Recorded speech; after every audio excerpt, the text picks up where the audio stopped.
रूस में Sputnik 5 corona virus vaccine की सिंगल डोज वर्जन की मंजूरी दे दी गई। रूसी सदर व्लादिमीर पुतिन कहते हैं रूसी कोरोना वैक्सीन स्पुतनिक रूस की बनाई गई क्लाशनकोव राइफल की तरह ही महफूज और काबिल भरोसा है।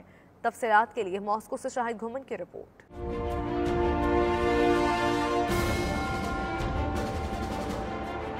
रूस ने कोरोना वैक्सीन के हवाले से बड़ी कामयाबी हासिल कर ली। स्पुतनिक 5 कोरोना वायरस वैक्सीन के सिंगल डोज वर्जन की मंजूरी दे दी गई। रशियन डायरेक्ट इन्वेस्टमेंट RIDF की जानिब से जारी बयान में बताया गया कि स्पुतनिक लाइट बीमारी से तहफ्फुज फराहम करने के लिए 79.4% मुअस्सर है, जबकि 2 डोज वाली स्पुतनिक 5 वैक्सीन की अफादियत 91.6% है। इस नई वैक्सीन की अफादियत का नतीजा 5 दिसंबर 2020 से 15 अप्रैल 2021 के दौरान वैक्सीन से हासिल किया गया।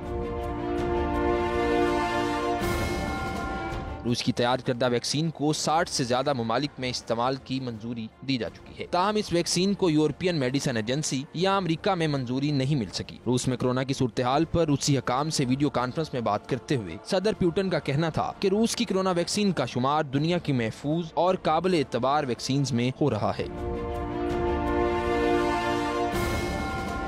उन्होंने कहा कि एक यूरोपीय माहिर ने इतराफ किया है कि रूसी वैक्सीन इतनी ही काबिल एतबार है जितनी रूस की क्लाशनकोव। रूसी सदर का कहना था रूस की कोरोना वैक्सीन मुअस्सर टेक्नोलॉजी के साथ बरसों से काम करने वाले मोतबर प्लेटफॉर्म से बनाई गई है। शाहिद घुमन, 92 न्यूज़, मॉस्को, रूस।